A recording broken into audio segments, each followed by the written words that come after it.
This is an LA Times Studios podcast. Chris Goffard here at LA Times Studios. Thanks for joining us on Crimes of the Times. Today we interview Stephen Kay, who helped send Charles Manson and his followers to prison. He's the last living prosecutor associated with the Manson trials, and he takes us inside the experience. Tell us what you think in the comments below.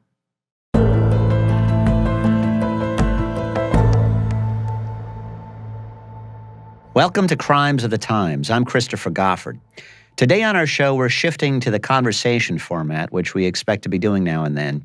This is the first of a two-part conversation with Stephen Kay, the former Los Angeles County Deputy District Attorney who prosecuted Charles Manson and his killer disciples.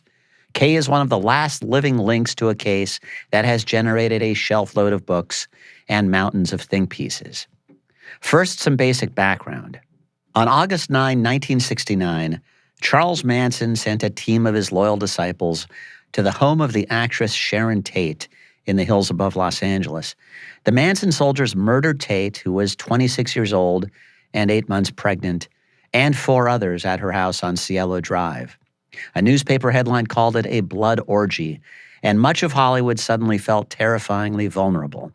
Adding to the weirdness and a lot of crazed speculation, Sharon Tate's husband, Roman Polanski, was famous for directing Rosemary's Baby, a horror movie about a satanic cult and a woman pregnant with the devil's baby. The day after the Cielo Drive killings, the Manson clan broke into a Los Feliz home and murdered a couple who had not been famous, Lino LaBianca, who owned a chain of grocery stores, and his wife, Rosemary. Police found messages scrawled in blood around the house: "Death to pigs" and "Helter Skelter."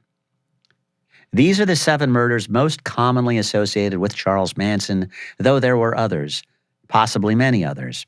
Manson was a career criminal with uncommon charisma, a ragged outlaw messiah with an apocalyptic outlook who oversaw a small nomadic cult that came to be known as the Family, mostly young women whom he plied with endless doses of acid and used to lure men into his orbit. After his arrest, Manson's wide-eyed, deranged-looking glare was on magazine covers everywhere, and Rolling Stone called him the most dangerous man alive. The most famous account of the killings is Helter Skelter, co-written by Vincent Bugliosi, who became chief prosecutor against Manson and his co-defendants, Leslie Van Houten, Susan Atkins, and Patricia Krenwinkel. Bugliosi argued that in his acid-crazed logic, Manson called for the Tate-LaBianca killings because he was hoping to provoke a race war he called Helter Skelter. Stephen Kay worked alongside Bugliosi and later prosecuted another of Manson's killers, Tex Watson. Kay endorses the Helter Skelter motive, and in our conversation he talks about the Beatles lyrics with which Manson became obsessed and that fueled his bizarre vision. Kay became second chair at the Manson trial in 1970 because the Los Angeles County DA decided to throw the original chief prosecutor, Aaron Stovitz, off the case. His crime had been talking to the media too much.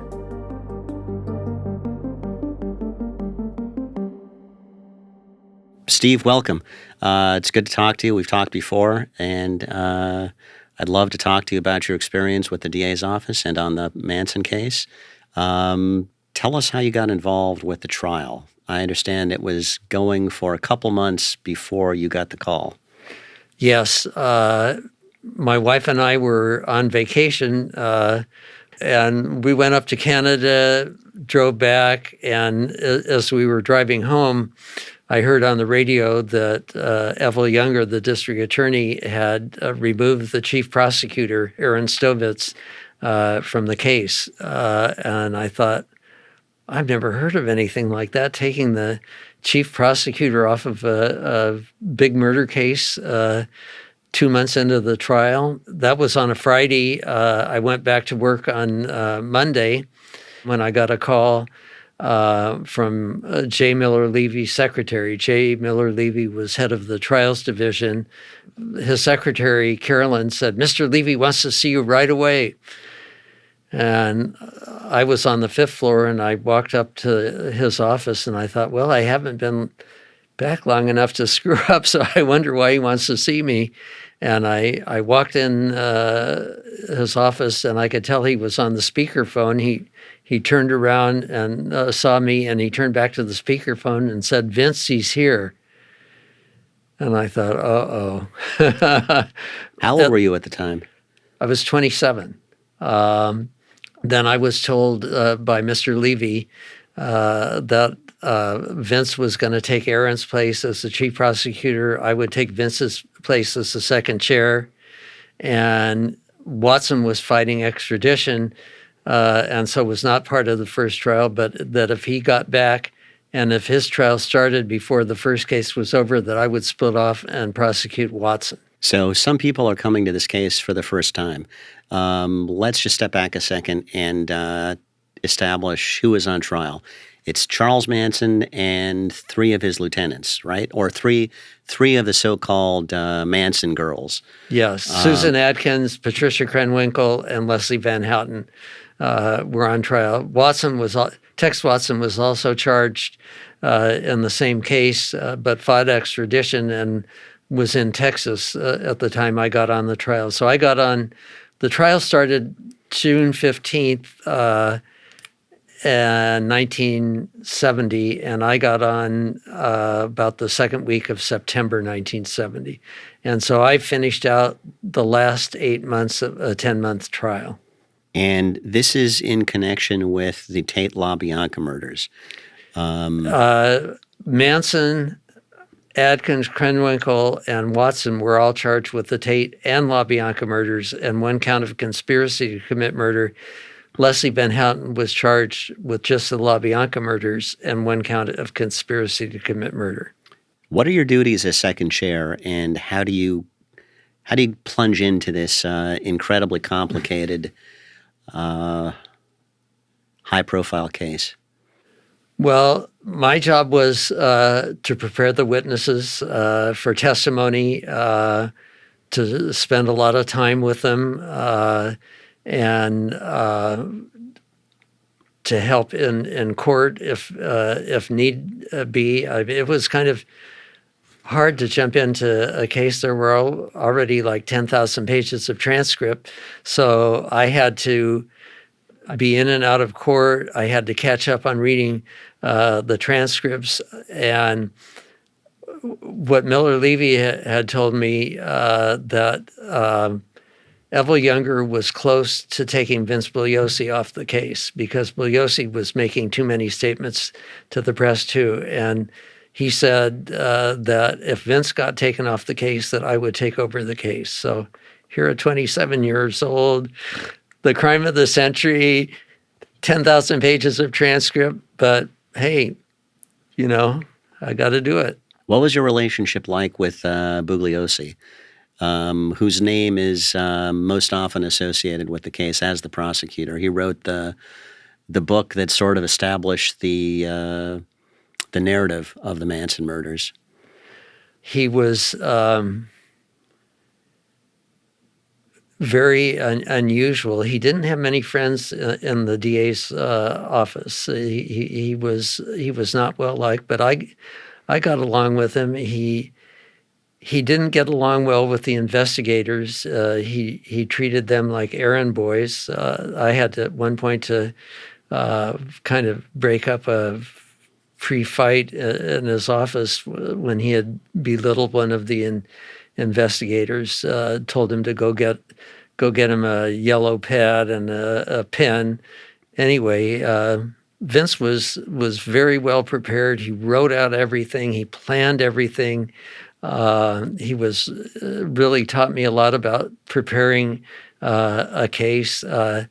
He slept like only 3 hours a night. I don't know how he could do that, but he would go home and sleep for about 3 hours and then get up and work the rest of the night. We quoted you in the paper at one point as saying, "Another attorney told me this is just another big case. In 5 years, everyone will forget about it. But Vince understood the significance of the case and seized it. Not only another attorney told me that, it was Aaron Stovitz that told me that. Oh, interesting. Aaron Stovitz, the chief prosecutor, the original chief prosecutor before the case started. Well, Vince, on the other hand, he knew it was his meal ticket, and he made millions off of the case. Yeah, and he's never been particularly generous in terms of sharing credit with other prosecutors in the Manson case. No, you wouldn't. From reading his book, you wouldn't know that Aaron Stovitz was the chief prosecutor originally, and you're Steven, Stephen. Yeah. He spelled my name wrong. Our main investigator, Phil Sartucci, he spelled his name wrong. You think he did that stuff deliberately?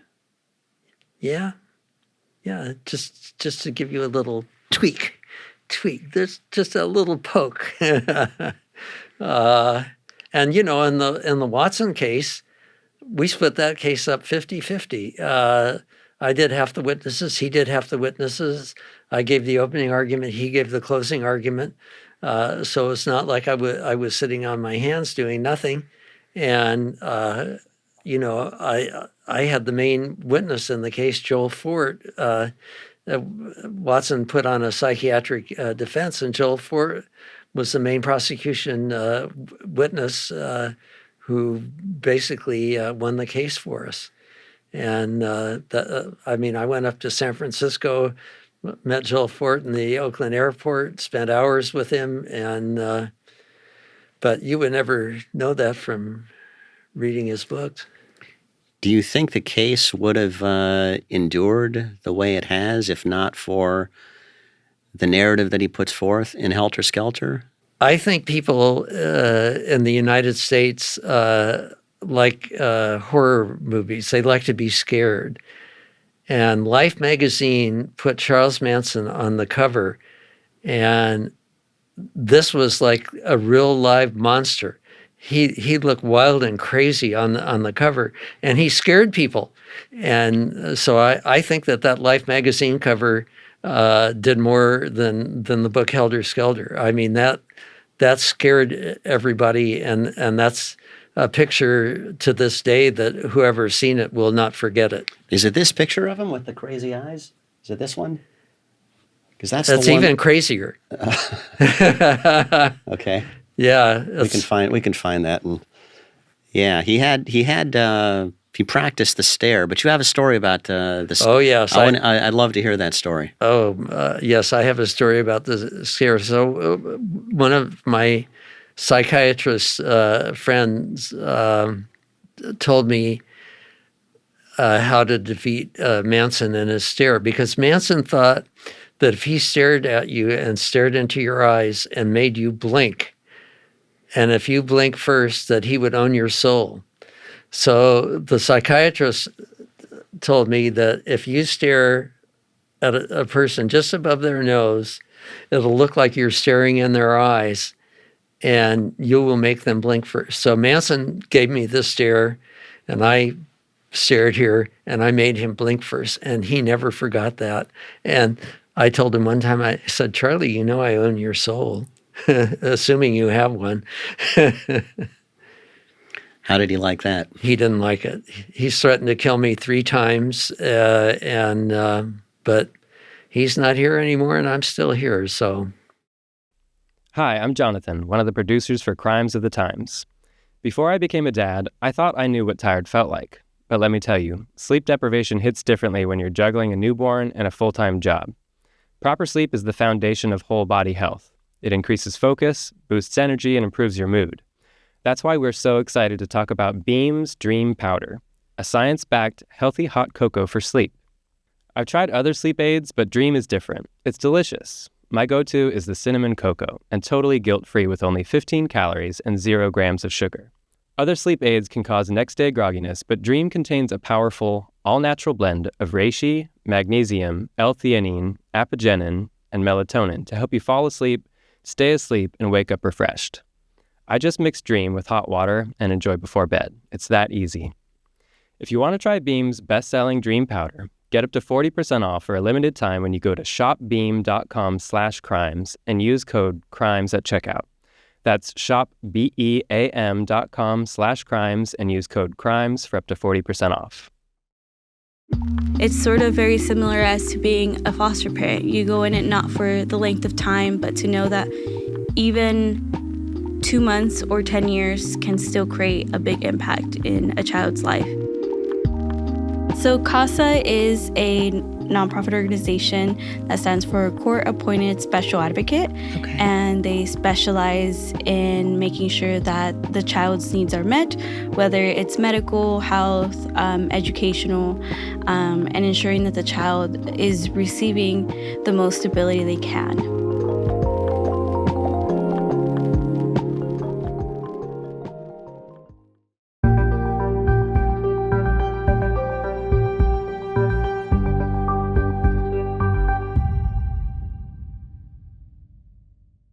In a famous essay, Joan Didion would write that many of the people she knew in Los Angeles felt the murders at the Sharon Tate house marked the exact moment that the 60s ended abruptly.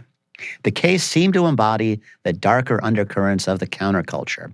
It was the flip side of Woodstock and the flower power generation, with a cast of drug-addled runaways who did not just reject mainstream America, but were ready to invade your home and murder for their cult leader. I'm talking to former Manson prosecutor Stephen Kay. So part of the puzzle of the case for a lot of people is how he was able to exercise the kind of mental domination over people that he did, to the point that he inspired them to kill. How was he able to do that? Well, there are different methods that he used. I think that there are like three major things. One, Manson's personality. Manson had a very powerful personality. He had what the psychiatrists have told me is a true believer personality. In other words, when he would say something, even though it might sound a little wacko to somebody, you couldn't talk him out of it.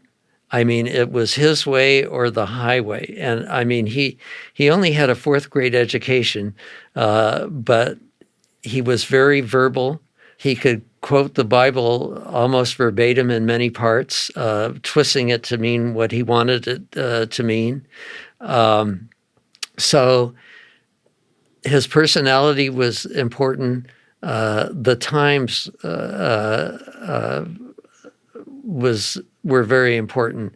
When he got out of prison, he found his way first up to Berkeley and then to San Francisco, and he met lots of misfits. Can we do just a brief sketch of Charles Manson's life leading up to prison? I mean, sure. Okay. Can you give us just a quick biography of the guy before he gets out of Terminal Island and heads to San Francisco, for people who aren't familiar with the story? Manson was born in Cincinnati, Ohio, on November 11th, 1934. His mother was a 16-year-old prostitute, and his father was one of her clients.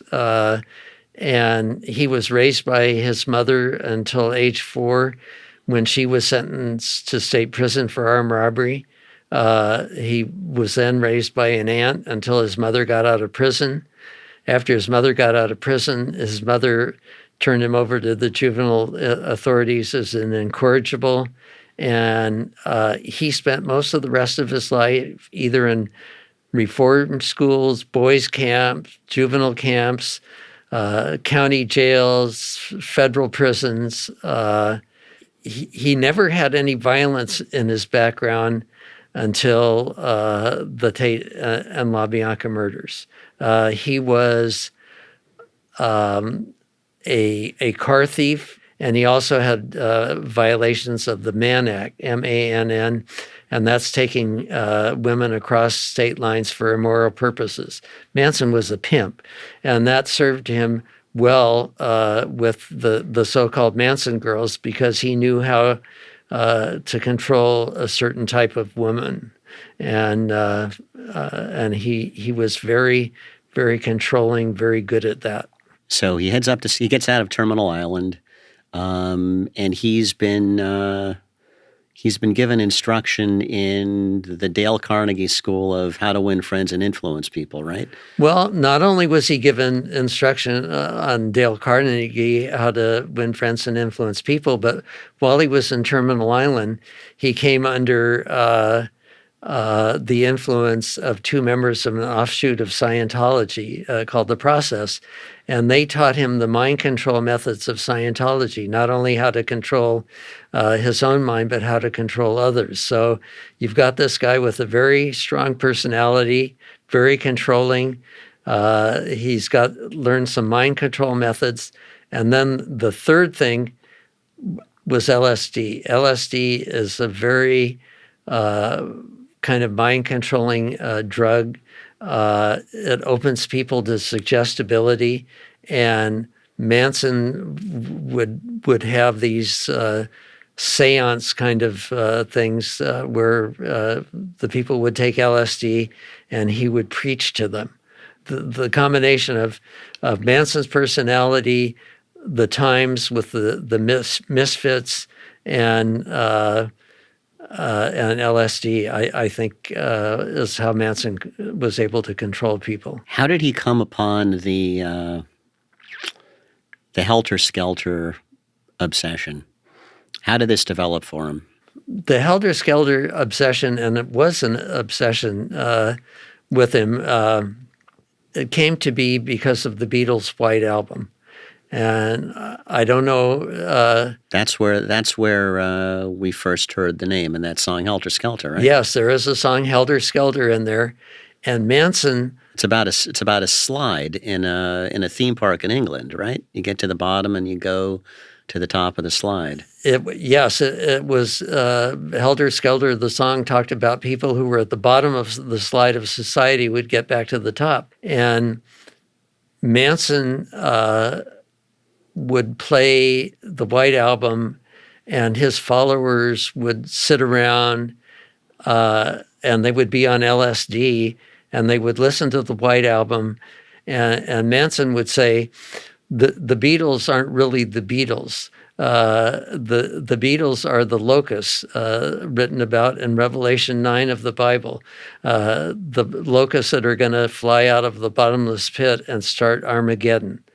Manson was so obsessed with the White Album that he wouldn't let people leave. They had to stay there and listen. Recently, one of his followers, Diane Lake, in an interview said that she even peed herself because they wouldn't let her get up to leave the room to go to the bathroom. And so they would play this album over and over again. And there were some key songs in the album. There was another song in the album called Piggies. Piggies out with their piggy wives, clutching their forks and knives to eat their bacon. What they need is a damn good whacking. Well, whacking is a gangster term meaning to kill somebody. And to Manson and his followers, pigs were not cops. They were white upper middle class people and upper class people. With Lino LaBianca, when his body was found, he had a pillowcase over his head.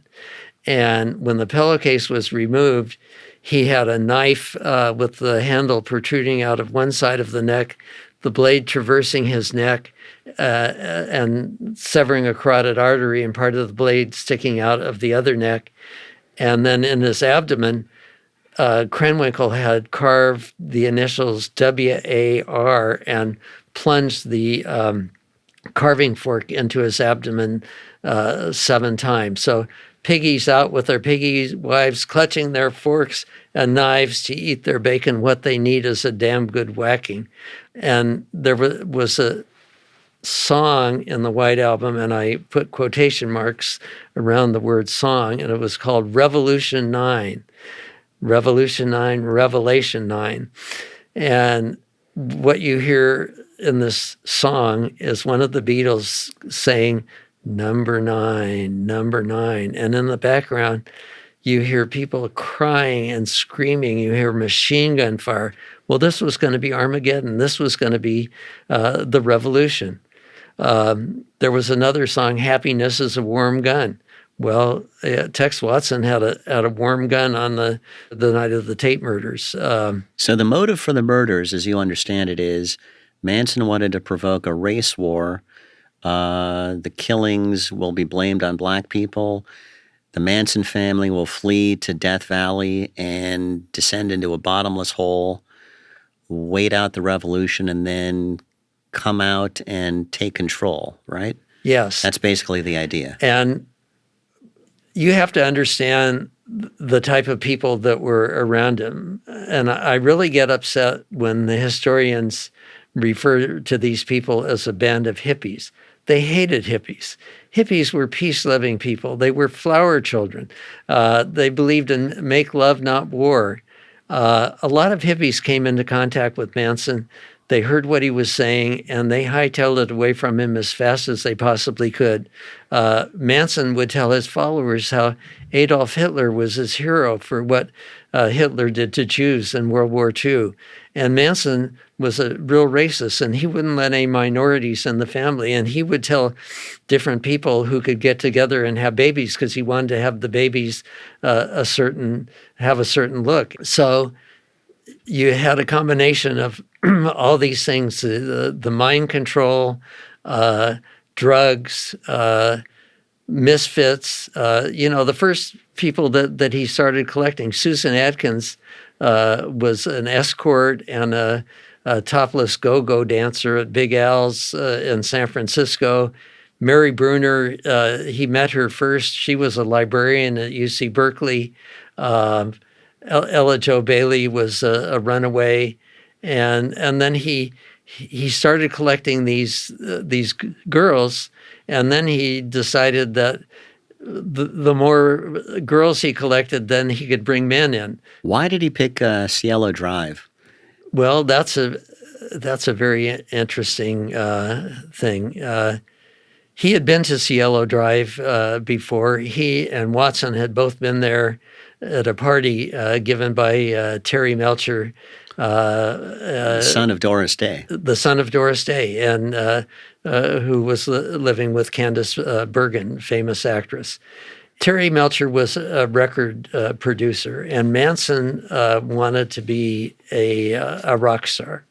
And Melcher met Manson at Dennis Wilson's house, and he thought Manson was fairly talented playing the guitar and kind of as a folk musician coming up with oddball lyrics. And Melcher even went out to the Spahn Ranch to audition Manson and the Family as kind of a folk rock group.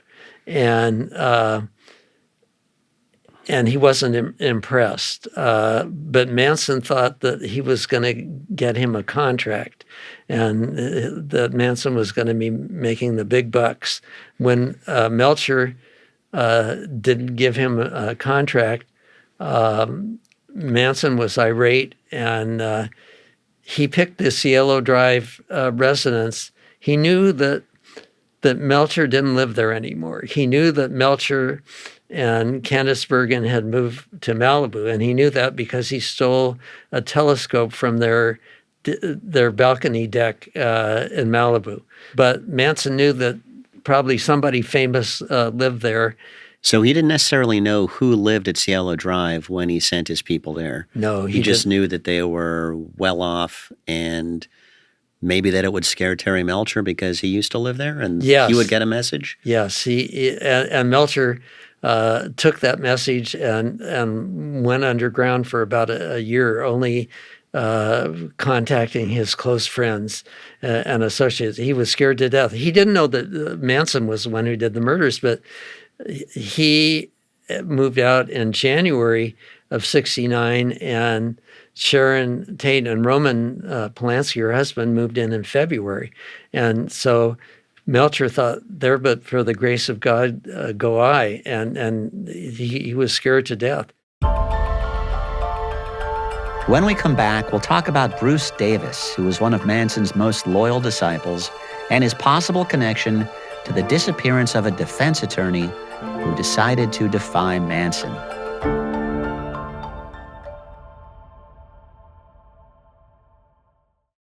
Hi, my name is Mary, and I'm one of the producers of the show. I want to take a quick second to tell you about Quince. With Quince, I get high-end, versatile pieces at prices I can afford.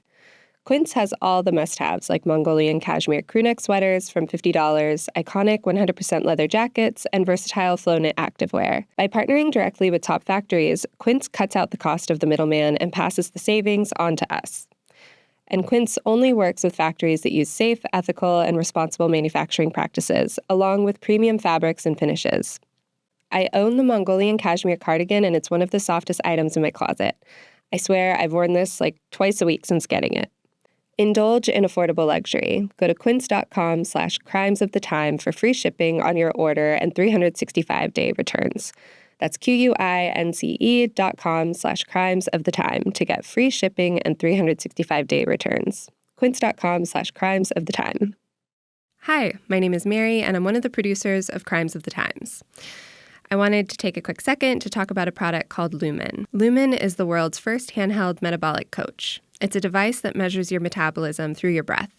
And on the app, it lets you know if you're burning fat or carbs and gives you tailored guidance to improve your nutrition, workouts, sleep, and even stress management. It's a new year, and if you're like me, you might be inspired to get a little healthier. Lumen can help with this.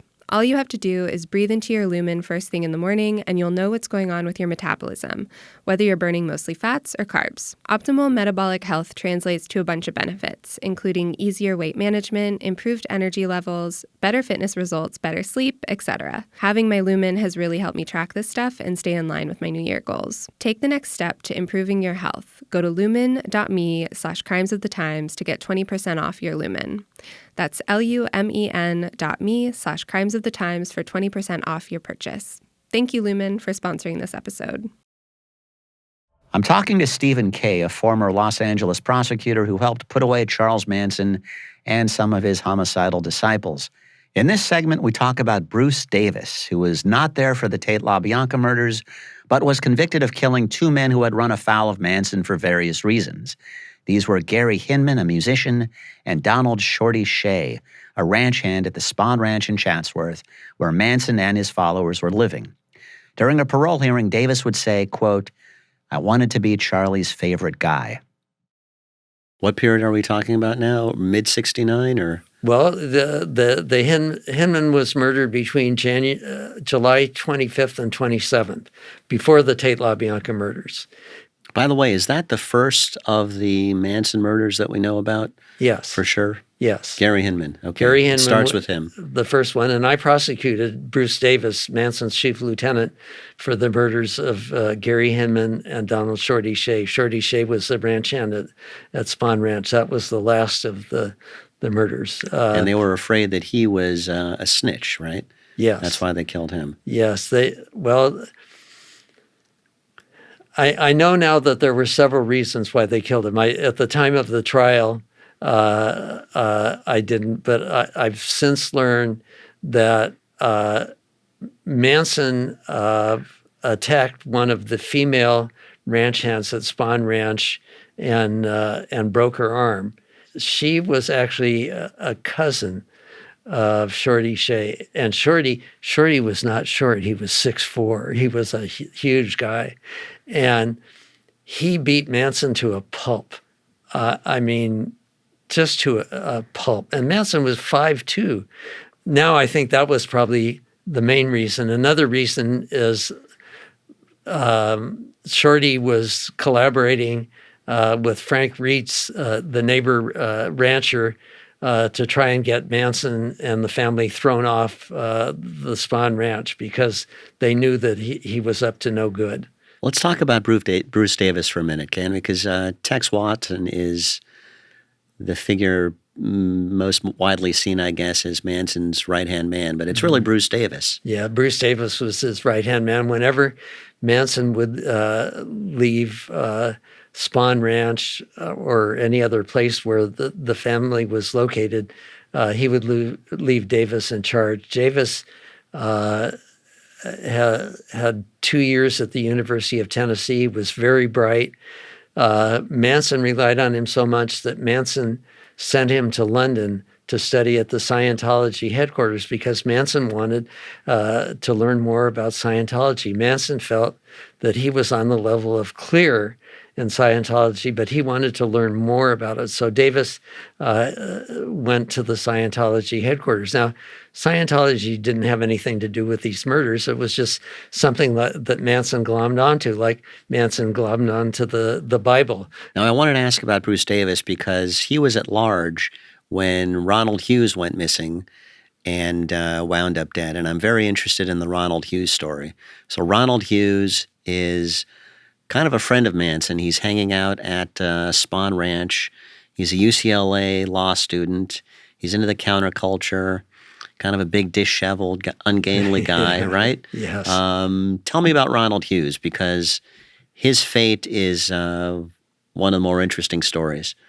Well, when Ronald Hughes was a UCLA law student, on occasion, Ronald would go out to Spahn Ranch and drop acid with Manson and the family. And when Manson got arrested, he didn't know any attorney. So by this time, Ronald Hughes was an attorney. And so Manson used him as kind of his errand boy, a runner, to visit him in the jail and to do errands for him and to keep track of the girls, what they were up to. And Ira Reiner, who later became district attorney of Los Angeles, was Leslie Van Houten's attorney. And Manson did not like Ira Reiner because Ira Reiner wanted to represent Leslie Van Houten. And remember, Leslie Van Houten was charged with the LaBianca murders, not the Tate and LaBianca murders. Manson was very angry at Reiner, and so he got Van Houten to fire Ira Reiner. And then Manson appointed Ronald Hughes as Leslie Van Houten's attorney, like Judge Manson appointed. Yeah, hoping he'd be a pawn. Yes. And Hughes was a very interesting character. I sat next to him in court. He would come into court. He had like 2 suits, and he had 2 ties. One was a Mickey Mouse tie that he would wear in court, and the other had a painted nude on the tie. And if you can imagine the crime of the century, so to speak, wearing this outfit to court day after day. I remember one of his suits was green, and he had this full beard, wild hair. Yeah, the hippie lawyer, they called him. Yeah. So he starts out kind of under Manson's thumb, but then he decides, I'm going to be a real lawyer. I'm going to represent my client. I'm going to break her off from the others. And Manson hated that because Manson wanted all of the attorneys to represent him. He didn't care about what happened with the girls. He just cared about Charles Manson. So Hughes decides, my client has a better chance if I present a different defense from the others. If I separate her from the others, that she was only involved in the LaBianca murders, and she was a young woman brainwashed by Helter Skelter, Charles Manson, and so he started representing Van Houten and doing a fairly good job of it. The only other thing that he had done notably in the case was cross-examining Linda Kasabian. Hughes was into drugs, and he knew the drug culture, and he knew how to push Linda Kasabian, our star witness's buttons. And he was the only defense attorney that really did a good job cross-examining her. But I remember it was the last Friday in November, 1970, and we had just broken for the weekend, recessed to come back on Monday. And Manson sat at the end of the counsel table Vince was at the other end, not facing Manson, but facing the judge. And I was next to Vince, and then Hughes was next to me. And Manson pointed across the counsel table at Hughes, and I'll never forget this. He pointed his finger at him and said, "Attorney, I don't want to ever see you in this courtroom again." And we never saw him again.